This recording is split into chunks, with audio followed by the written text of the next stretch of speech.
In die nuus, 6 lyke word in Walmer gevind. Die Reserwebank grip miljoene by Dan Rood. En Rolf Meyer begin sy werk in Washington.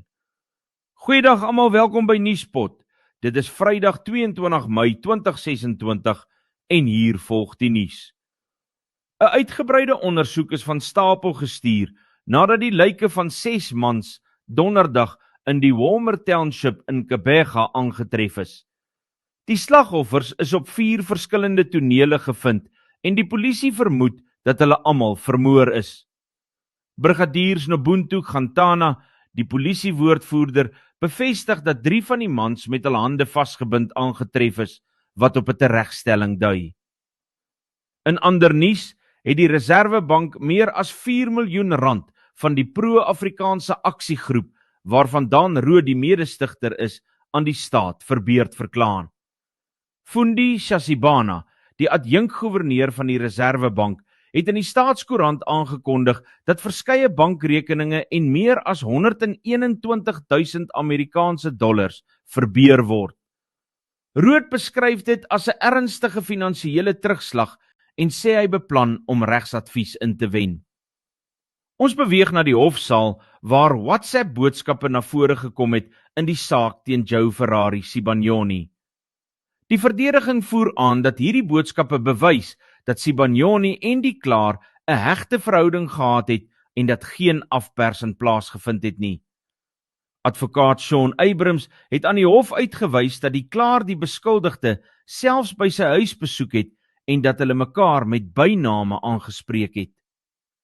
Rolf Meyer, Suid-Afrika se nuwe ambassadeur in die Verenigde State, het donderdag sy geloofsbriewe aan president Donald Trump oorhandig by die Withuis. Die 78-jarige Meyer het die ontvangs as hartlik beskryf en gesê hy sien daarna uit om Suid-Afrika formeel te verteenwoordig. Dit kom te midde van groeiende spanning tussen Pretoria en Washington oor onder meer die hantering van asielsoekers en die uitsluiting van Suid-Afrika uit die groep van 20. 2 vlugte van die Suid-Afrikaanse lugdiens het op Maandag 11 Mei noue ontkomings in stormweer naby Kaapstad gehad. Vlug SAA 313 moes na die David Stuurman lughawe in die Oos-Kaap uitwyk en het geland met slegs 340 liter brandstof oor. Die burgerlugvaartowerheid ondersoek nou beweringe van swak opleiding en gebrekkige veiligheidsprotokolle tydens hierdie voorvalle. Die Suid-Afrikaanse lugdienswoordvoerder, Mpilo Dlamini, het bevestig dat die voorvalle aangemeld is, maar hou vol dat die veiligheid van passasiers nooit in die gedrang was nie. Ervare vredenier soos Duncan Gillespie kritiseer egter die bemanning omdat hulle nie dadelik 'n brandstofnoodgeval verklaar het nie. Die ondersoek na beide vlugte, SAA 313 en SAA 31C, duur voort. Die leier van die Vryheidsfront Plus, Dr. Corneille Mulder, waarsku dat die Demokratiese Alliansie die gevolge van die back-en-closure-krisis by die stembus kan onderskat.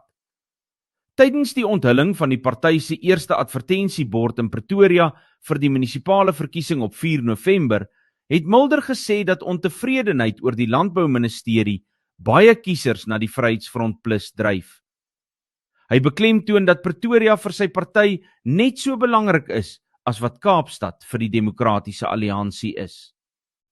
In vereniging is die lijk van die 43-jarige Jacques Strauss in sy motor in die rivier gevind. Strauss, 'n elektriesien, het op 6 Mei vermis geraak nadat sy wit Kia Picanto by 3 riviere in die water beland het.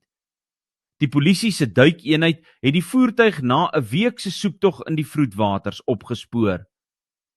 'n Gesin in Kielner Park is Maandag aand 18 Mei vir meer as 2 uur lank as gijslaars aangehou tydens 'n gewapende roof. Die verdagtes het die slagoffers met kabelbinders vasgebind en waardevolle items geroof voordat hulle gevlug het toe die man van die huis opgedaag het. Die man is in die been geskiet tydens die verdagte se ontsnapping en word in die hospitaal behandel. Ten slotte is daar onmin in die regering van provinsiale eenheid in KwaZulu-Natal oor watertankwans wat met die gesig van LER Thulasizwe Buthelezi versier is. Die Demokratiese Alliansie beskuldig Buthelezi daarvan dat hy staatshulpbronne vir persoonlike politieke handelsmerk misbruik. Die departement se woordvoerder, Senzelwe Mzila, het die kritiek egter as politieke aanstellerigheid afgemaak en gesê die voertuie lewer broodnodige dienste aan gemeenskappe. Internasionale nuus.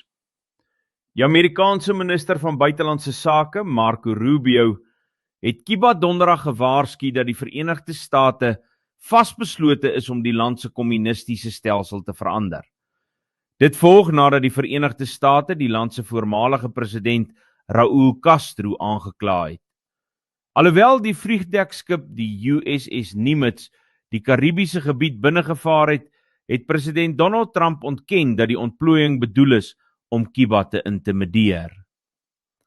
In ander internasionale nuus het Marco Rubio sy kritiek teen die Noord-Atlantiese Verdragsorganisasie of NAVO hernie, omdat hulle nie die Verenigde State se oorlog teen Iran ondersteun nie. Rubio het sy frustrasie uitgespreek voor sy vertrek na alliansie-samesprekings in Helsingborg, Swede. Die Verenigde State en Israel het op 28 Februarie gesamentlik Iran aangeval, maar Europese bondgenote bly skepties oor die noodsaaklikheid van die konflik. Hier by ons het president Cyril Ramaphosa donderdag tydens 'n staatsbesoek aan Botswana verklaar dat hy geen kommer het oor beweerde aanvalle vanaf Botswana se grondgebied nie. Ramaphosa en die Botswana president Duma Boko het die beweringe van 'n Amerikaanse lugmagbasis in Botswana tydens die 6de sitting van die Binasionale Kommissie in Gaborone verwerp. Beide leiers het beklemtoon dat hierdie gerugte onwaar is en slegs bedoel is om vyandigheid tussen die twee lande aan te wakker.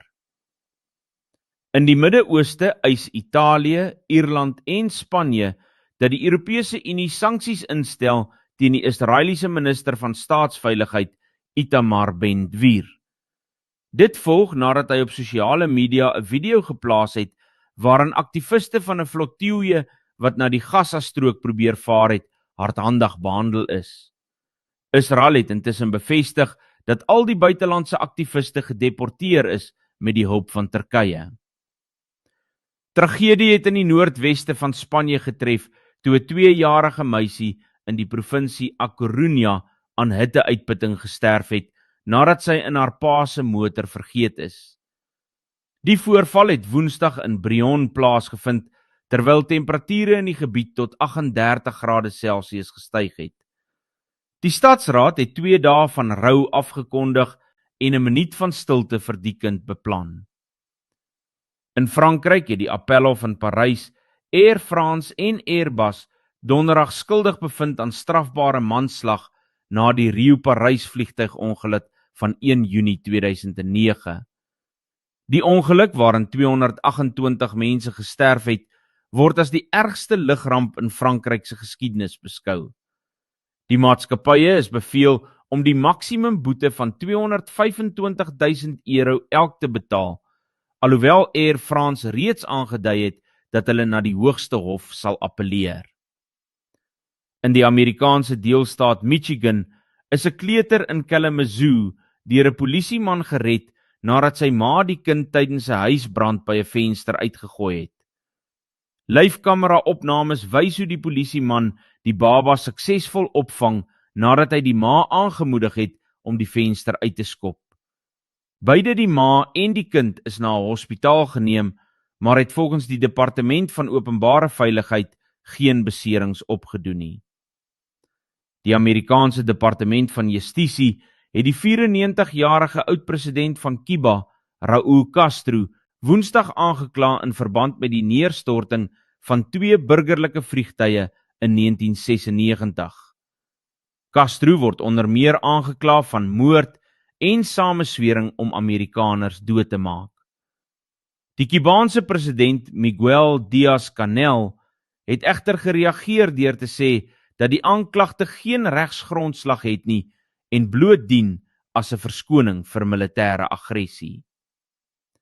In Indonesië het islamitiese amptenare in die Aceh-provinsie Donderdag 4 persone in die openbaar lyfstraf toegedien weens seks buite die huwelik. 2 mans en 2 vroue het elk 100 houe met 'n rottang ontvang in 'n openbare park in Banda Aceh. Aceh is die enigste streek in Indonesië wat Sharia wetgewing toepas, waar hierdie aktiwiteite streng verbode is. Laastens het dokters in China 'n massiewe blaassteen van 1,3 kg suksesvol verwyder by 'n 56-jarige boer genaamd meneer Chen. Die man uit die Guangdong provinsie het 3 jaar lank aan erge pyn en urineringsprobleme gely voordat hy hulp by die geaffilieerde hospitaal van die Guangdong Mediese Universiteit gesoek het.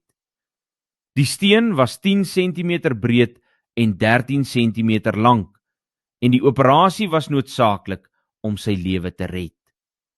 Dit was vandag se nuus, net hier op Nuuspot, die tuiste van Afrikaanse stories agter die nuus.